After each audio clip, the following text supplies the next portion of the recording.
The autumn rain tapped steadily against the cobblestone sidewalk outside Maison du Soleil, each drop sounding like a whisper from a distant memory.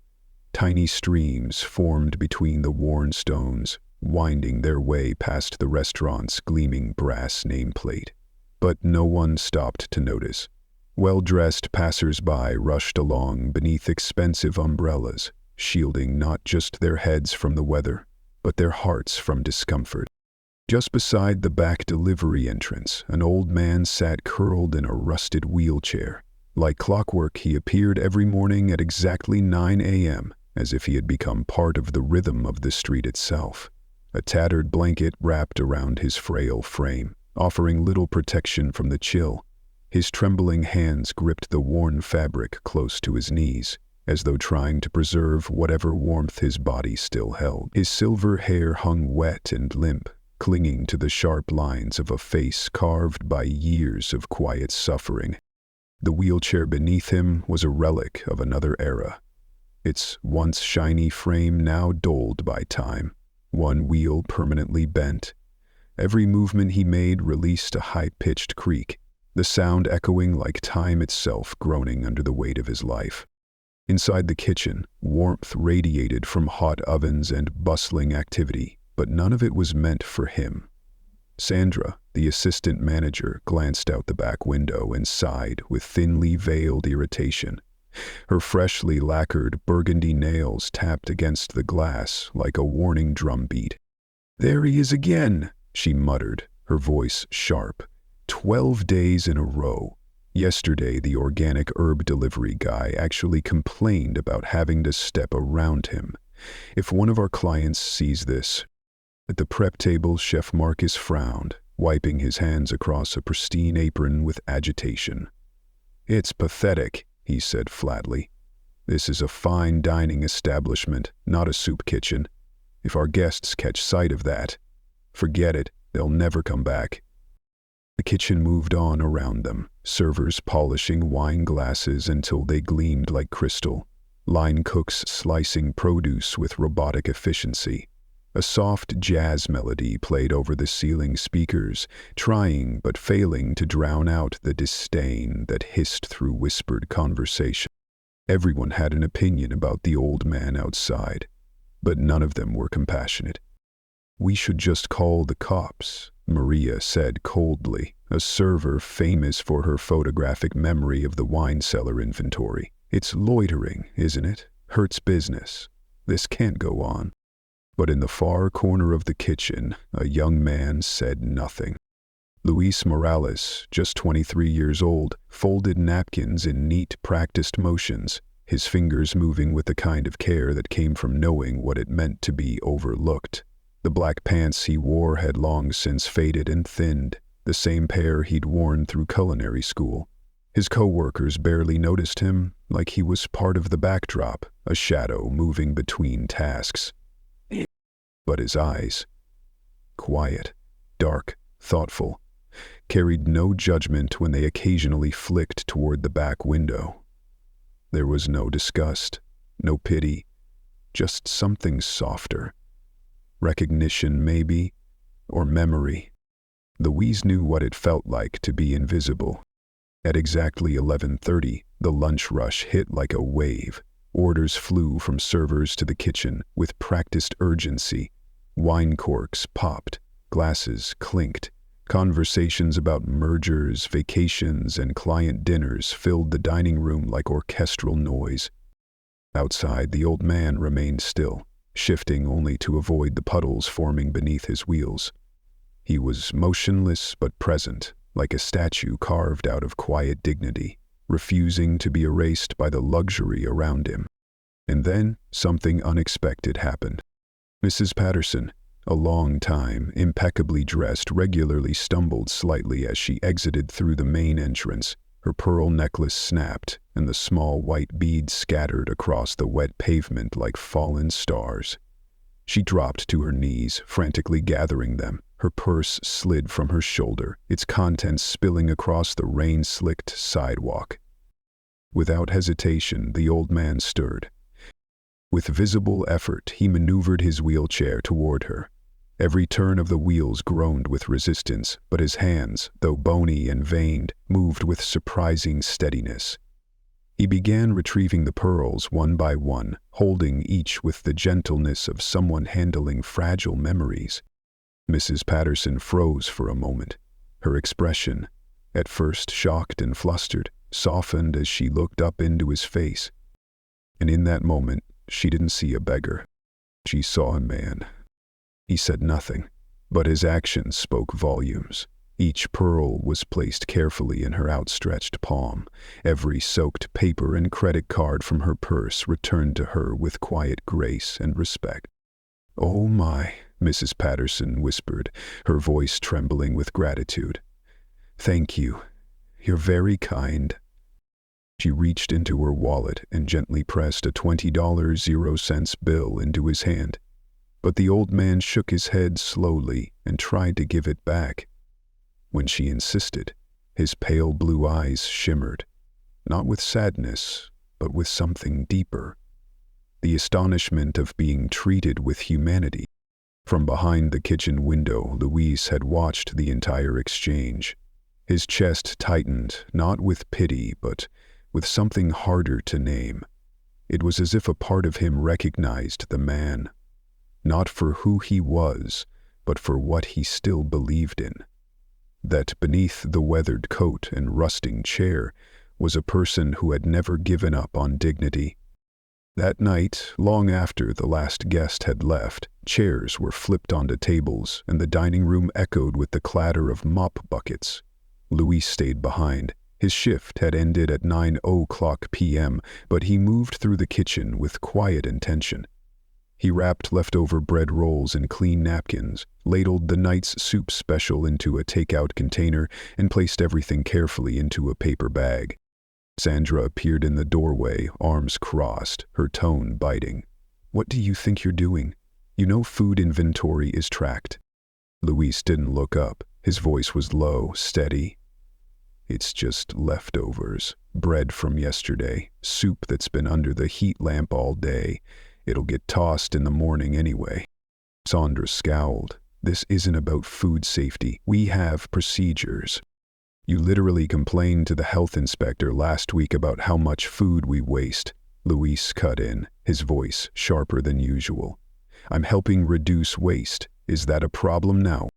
Before she could respond, Luis turned away.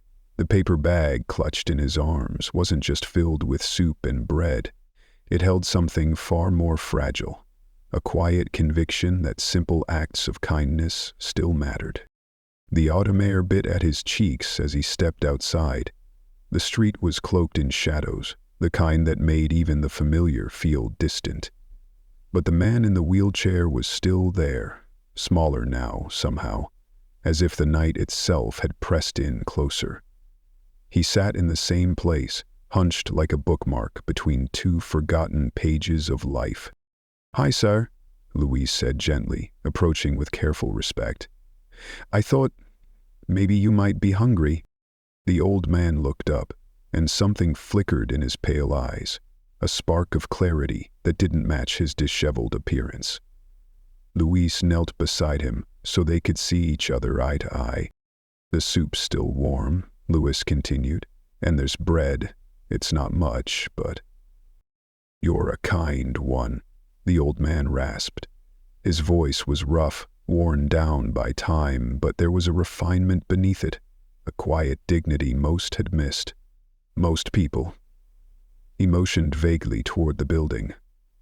"They don't see me at all." When Luis handed him the bag, their hands touched briefly.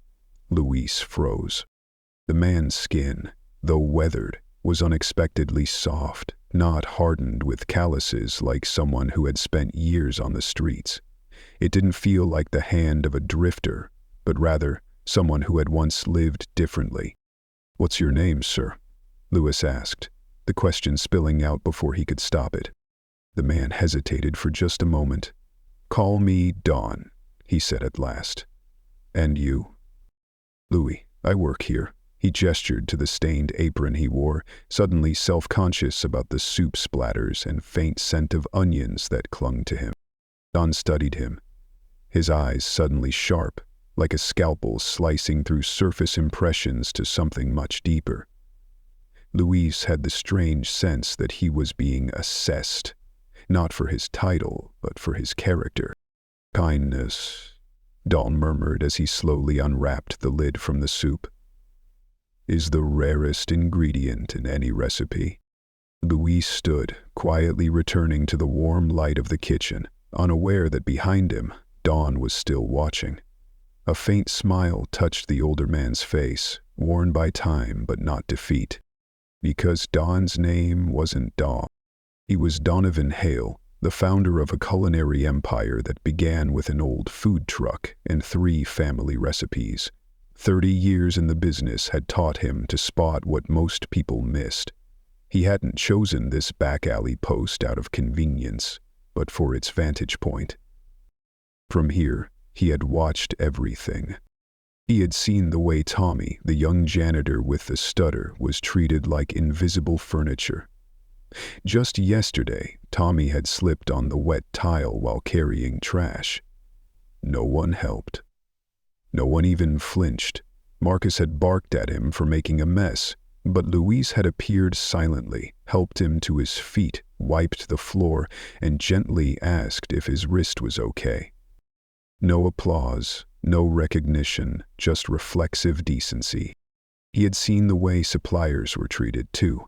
Jeppe, the elderly Italian olive oil distributor, spoke broken English, and Maria, with her signature smirk, had deliberately spoken slower and louder to him, as if he were hard of hearing rather than multilingual. When Jeppe struggled to lift heavy crates, she stood and watched. "These people," she'd muttered under her breath, "should learn English before taking jobs here." Donovan had committed her name to memory that very moment.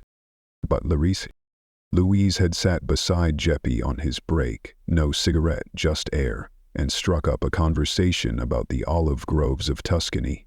His accented English blended seamlessly with Jeppe's lyrical Italian, their shared language, not perfect grammar but genuine connection.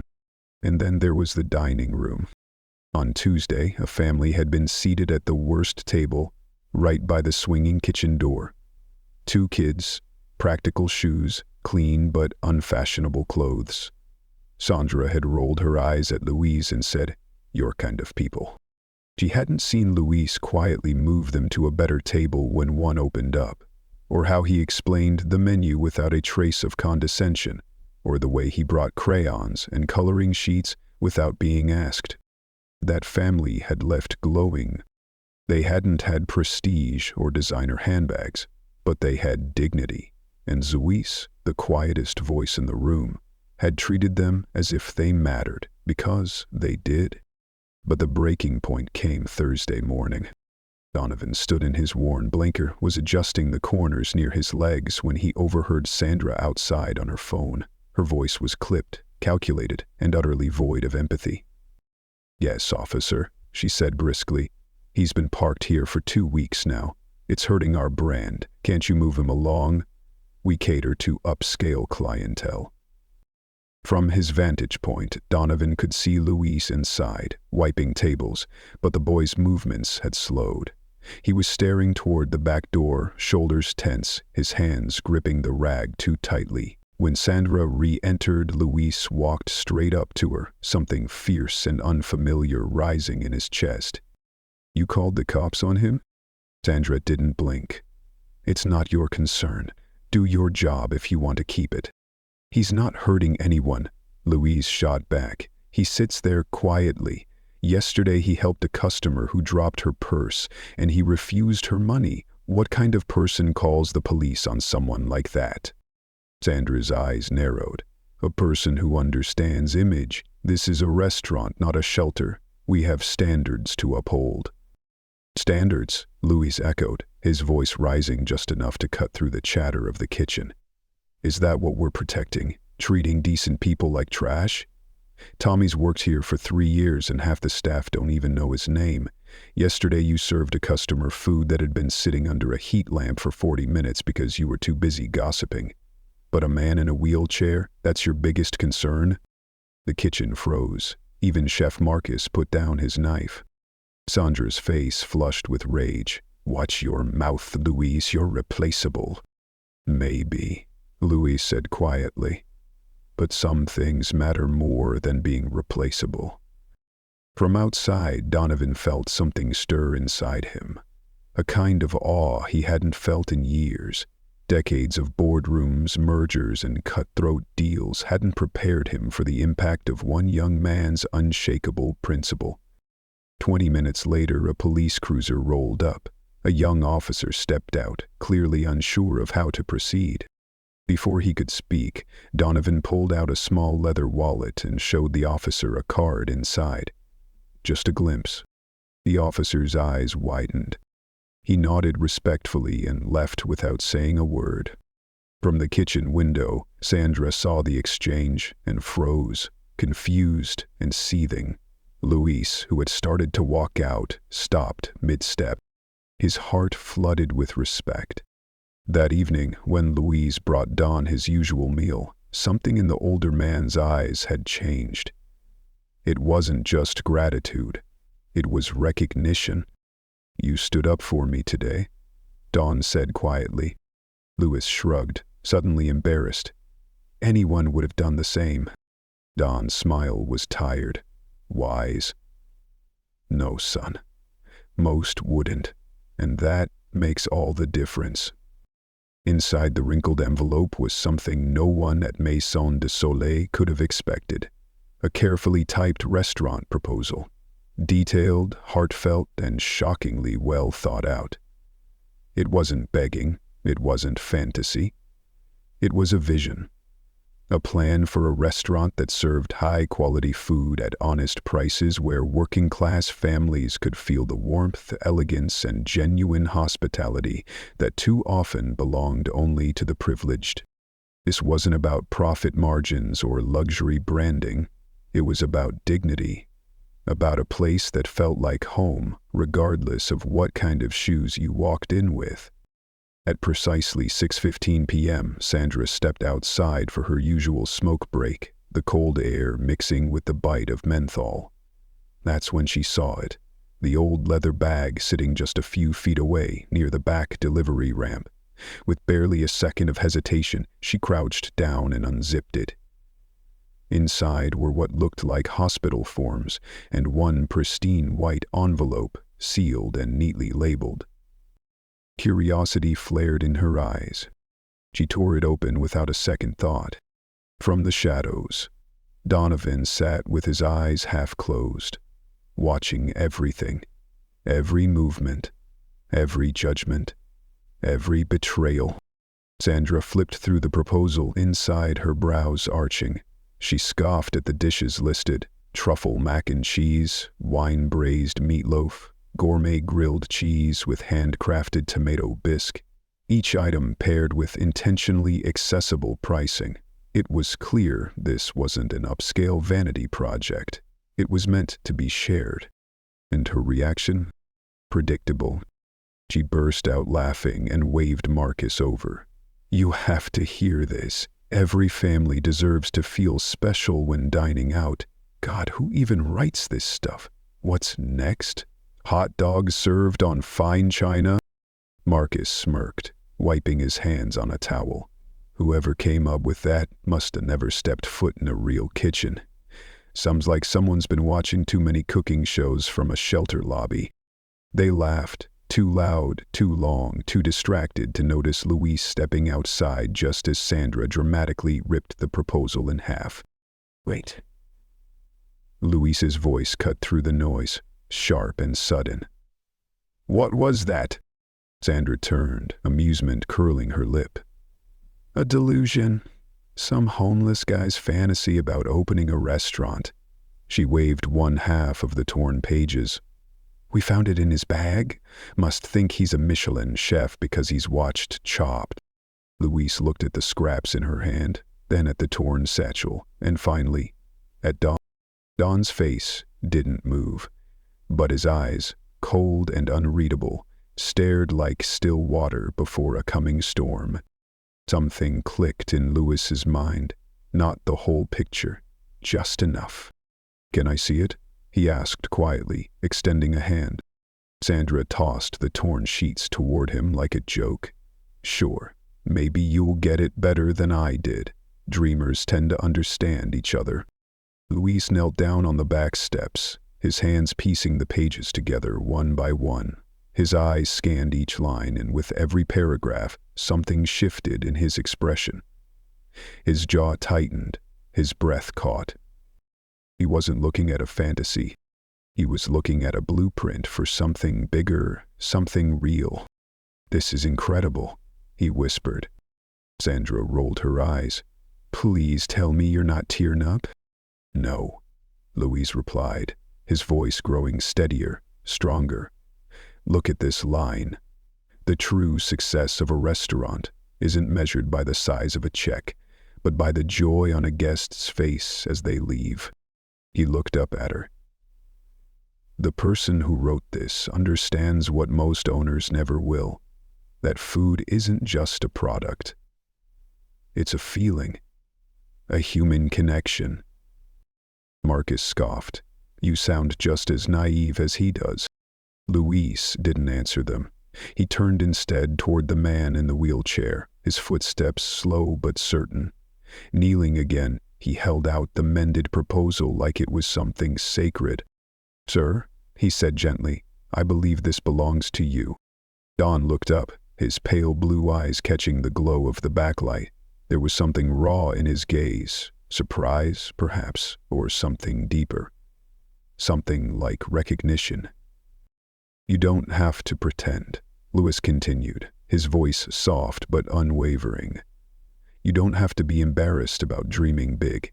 This vision? This is what restaurants should be, but so rarely are." Sandra laughed from behind. "Luis, you're pitching a business plan to a homeless man. Wake up."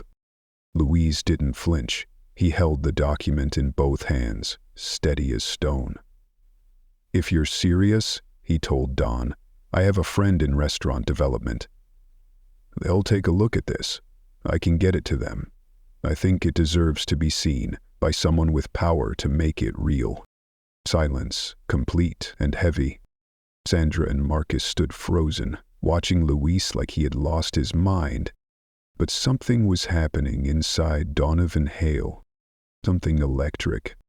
In 30 years of boardrooms, negotiations, strategic partnerships, he had never once seen someone look at his idea with such clarity, with such respect. No calculation, no agenda, just belief. This boy, this dishwasher with no title, no leverage, no reason to care, was willing to spend his limited social capital to help a man he thought was homeless. Why? Because he believed in the idea. "Would you really do that?" Don asked, voice low and unexpectedly soft. So raw, so honest, it made even Sandra and Marcus turn toward him with uncertainty. "Of course I would," Louise replied, no hesitation, no need to think it over. "Dreams like this deserve a chance, and you deserve to be heard." Louise carefully folded the reconstructed proposal and tucked it into the inside pocket of his jacket, as if he were safeguarding a priceless relic. Donovan Hale watched him closely and made a decision. Not about Louise. About everything. The test was over. But the truth was only just beginning. During his break, Luis wandered the blocks around the restaurant, stopping to ask familiar faces tucked beneath hoods and layered blankets if they'd seen Don. No one had. But the way their eyes dimmed when he described him. Thin, white hair, old wheelchair, eyes too sharp for someone so worn, told him something else. They missed him, too. "Maybe he got picked up," murmured a woman wrapped in a tarp-lined sleeping bag, her cardboard shelter barely holding against the wind. "Sometimes they get into one of those city programs, you know? Housing, medical, something." Luis nodded politely, but the unease in his chest didn't go away. Not this time. This wasn't just a man disappearing from a street corner.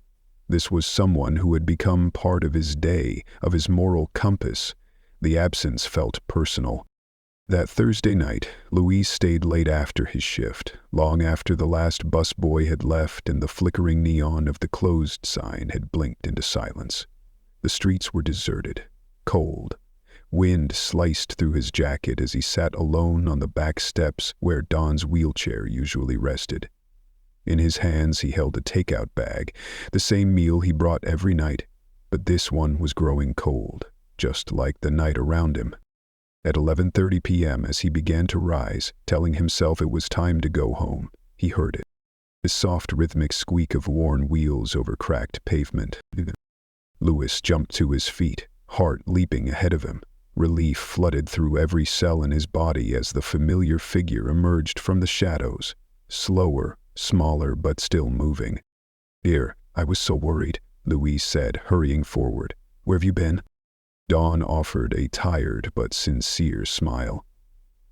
"Had a few things to take care of," he replied, his voice quiet and a little hoarse. "Didn't mean to worry you, kid." Luis gently guided him to his usual spot against the brick wall. The older man looked thinner, weaker, his movements stiffer than before. His hands trembled slightly as he took the warm bag of food. "You okay? You look—" "Tired?" Luis asked, crouching beside him.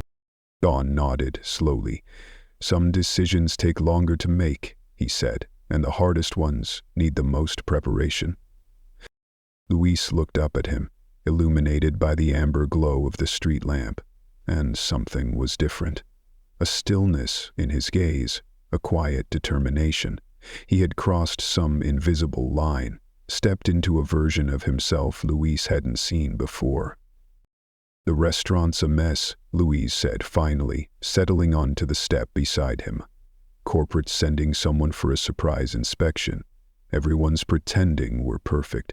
Sandra's even hiding Tommy, says his stutter makes us look unprofessional." Don's eyes narrowed, a flint of steel behind the tiredness. "And what do you think about that?" Luis didn't hesitate. "I think it's disgusting," he said firmly. "Tommy works harder than anyone here. He deserves better." Don stared at him for a long moment, then gave a single, slow nod, as if something had just clicked into place. "And you?" he asked softly. "Are you worried about the inspection?" Luis shrugged. "Honestly, I'm more worried about you. Those execs. I doubt any of them have ever scrubbed dishes or hauled trays during a lunch rush." A quiet laugh escaped him, half humor, half exhale. "Actually, I'm planning to send your proposal to my cousin. He works in development for a restaurant group. I think—" He hesitated, then said it with conviction. "I think it could change the game. The whole way people think about dining." Don looked down at the meal in his lap, then back at Luis. "You still believe in that dream?" he asked, his voice barely audible over the wind. Luis smiled. "I believe in dreams that make the world a little kinder. Yours is one of them."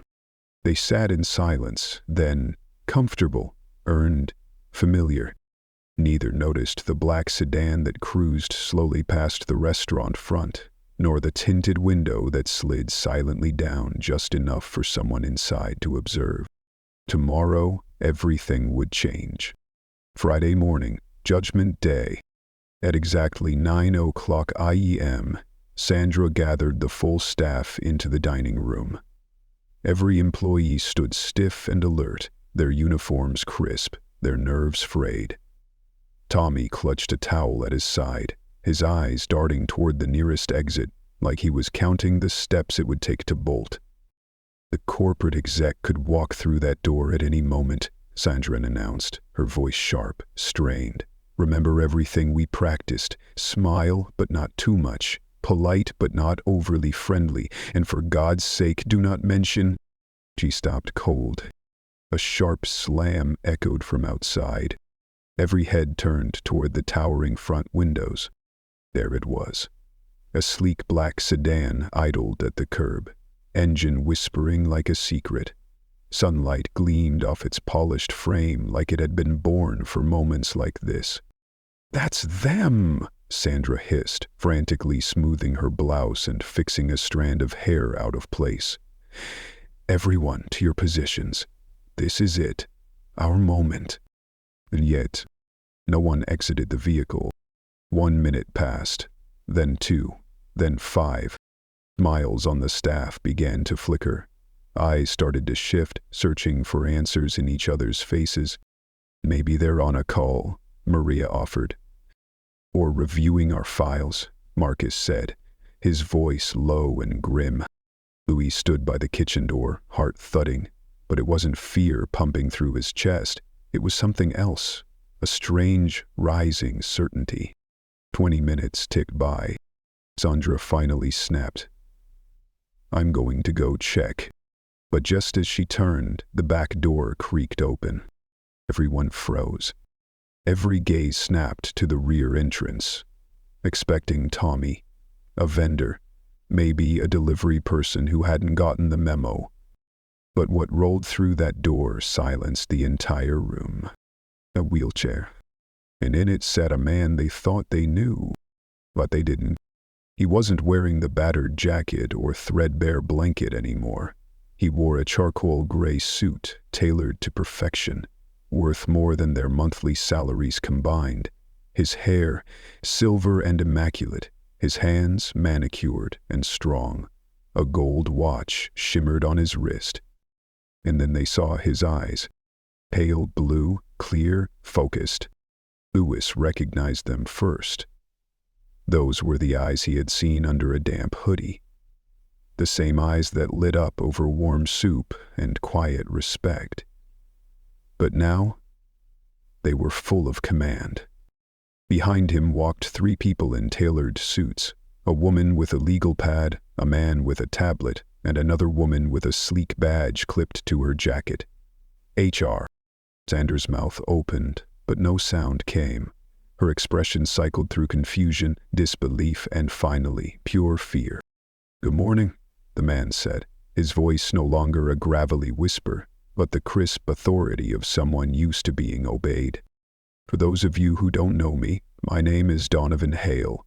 I'm the founder and majority shareholder of the Maison du Soleil restaurant chain." A collective gasp swept through the staff like a shock wave. Chef Marcus dropped his mug, the ceramic exploding on the hardwood like a dream shattered midair. And Louis? Louis stood still, because he already knew. He had always known, if not the title, then the man. Because what mattered wasn't the suit, or the car, or the name. It was the character, the vision, the kindness. And for the first time in weeks, Louise smiled. Because the real inspection had already been happening all along. Behind Donovan, 3 individuals stood in quiet formation, each one dressed in tailored suits that whispered power. One woman held a sleek leather notebook, her expression unreadable. A man beside her tapped methodically on a tablet, face stoic and focused. The third, a sharp-eyed woman, wore a crisp name badge that read Human Resources. The dining room was frozen in silence. Sandra's mouth opened, then closed, then opened again, like her throat couldn't quite push past the terror rising within her. She looked like a person trying to swallow an avalanche. "Good morning," Donovan said, his voice no longer the gravelly whisper of a beggar in the rain, but a calm, assertive timbre that commanded attention without needing to shout. It was the voice of someone who was used to being obeyed. "If you don't know who I am," he continued, letting the pause settle like smoke, "my name is Donovan Hale. I'm the founder and majority shareholder of the Maison du Soleil restaurant group." A collective gasp erupted across the room like a spark hitting dry timber. Chef Marcus's coffee cup slipped from his fingers, shattering on the hardwood floor. The sound rang out like a symbolic funeral for every smug assumption he'd ever made. Donovan let his gaze sweep across the room with deliberate precision, his eyes just as calculating, just as observant, as they'd been during those quiet, rainy night conversations outside the back door. He stopped when he reached Louis, who stood pale and still near the kitchen, and for a heartbeat, his expression softened. "Just a little," For the last 3 weeks, Donovan said, his tone returning to that measured steel, I've been conducting what you might call a field study. I wanted to experience firsthand what the culture inside this location had become. Sandra finally managed to find her voice, barely. We had no idea. If we had known, If you had known, Donovan interrupted, his voice still smooth but now edged like a razor. You would have acted differently. And that, Ms. Morrison, is exactly why I didn't tell you. He paused, then spoke with slow, cutting clarity. A person's character isn't measured by how they treat someone they think is important. It's measured by how they treat those they believe can't do a damn thing for them. The room held its breath. From the inside pocket of his jacket, Donovan pulled out a familiar, weather-worn leather notebook. Luis recognized it instantly, the same one he'd seen the old man jotting in under flickering streetlight. Donovan opened it, flipped a few pages, then began to read aloud. Sandra Morrison, he said evenly. Assistant manager. Called the police on a disabled man outside the restaurant. Referred to him as a pathetic vagrant. Reduced hours for a dishwasher with a speech impediment because she felt he damaged the image of the brand. Sandra's face drained of color, then flushed bright crimson before turning pale again. A full spectrum of shame. Donovan continued, his voice never rising, his delivery as precise as a surgeon's scalpel. Marcus Chin, executive chef, publicly mocked a proposal for a fine dining concept that emphasized accessibility, called it amateur hour drivel from someone who's never worked a real kitchen. Chef Marcus's fingers visibly trembled. Maria Santos, server, repeatedly made discriminatory remarks about customers with accents, spoke loudly and slowly to an Italian supplier.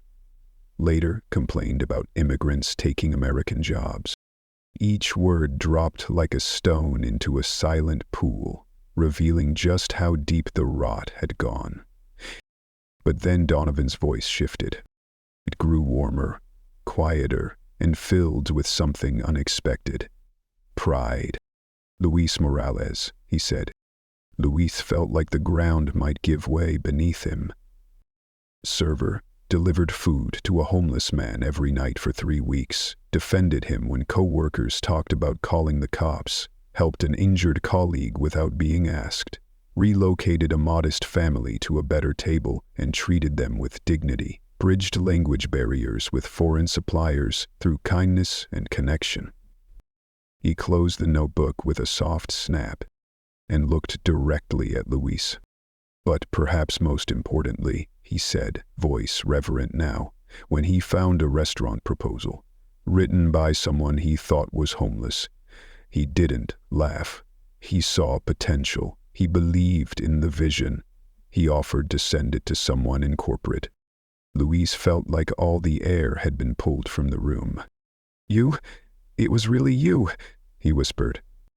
Donovan smiled, and in that moment, the powerful executive in $1,000 suit vanished, replaced, just for a breath, by the quiet man in the rain, with warm soup in his hands and gratitude in his eyes.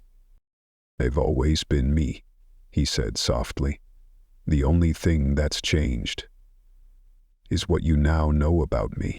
Then he turned back to the rest of the staff, and the cold returned to his voice like a tide. Sandra Morrison, Marcus Chin, Maria Santos, your employment is terminated, effective immediately. Human Resources and Security will escort you out after you've collected your belongings. The room exploded. Mouths opened in protest, excuses tripped over themselves in panicked voices, but none of it mattered. The truth had been seen, the lies were done. Luis didn't move. He wasn't stunned by fear, but by the weight of what had just unfolded.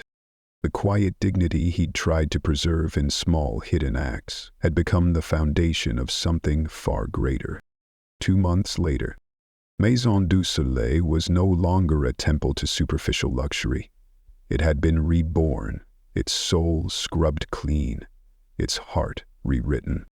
Morning sunlight spilled through sparkling glass windows. On both sides of the dining room, families and executives sat side by side, enjoying the same menu, the same service, and most importantly, the same respect. Luis adjusted the lapel of his navy full blazer. Gold stitching on the chest read, Assistant Director of Guest Experience. The dream that had once been mocked, dismissed as naive and impossible, had become the restaurant's new cornerstone. Elegance and inclusivity wasn't just a slogan anymore. It was a revolution. Truffle mac and cheese now shared space on the menu with duck confit. Meatloaf with red wine reduction sat beside seared halibut.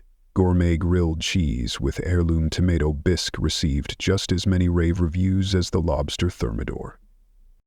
But the true magic wasn't on the plates. It was in the faces.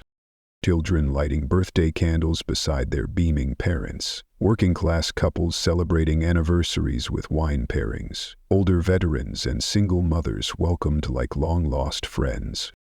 Every meal was a moment. Every guest, a story worth honoring. And every member of the staff now carried that mission, not just in their uniforms, but in their hearts. Because kindness wasn't just the secret ingredient anymore. It was the main course. Across the bustling dining room, Luis called out, "Tommy!" And from the far side of the floor, Tommy emerged, head held high, his stride steady, no longer the shy, hunched shadow from months before.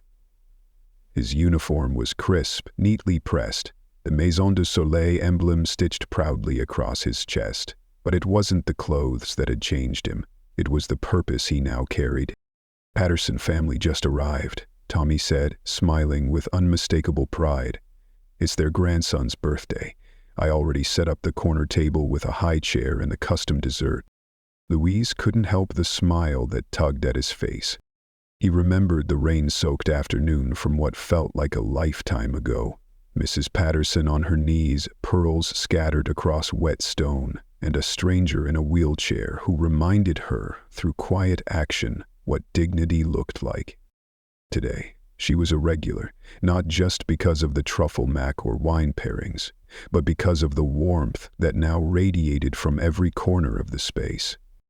A soft beam of sunlight fell across the polished brass plaque near the entrance. It shimmered just enough to draw the eye, but not enough to distract from what was engraved there. Kindness is the secret ingredient. It turns a meal into a memory, a restaurant into a home, and strangers into family. Donovan Hale, Jep, the Italian olive oil supplier, walked in just then, beaming beneath his weathered cap. "Mio amico," he called out in his thick accent. "Today I bring you oil pressed from the oldest tree on my land, picked just last week." Luis laughed, greeting him with a handshake and a friendly pat on the shoulder.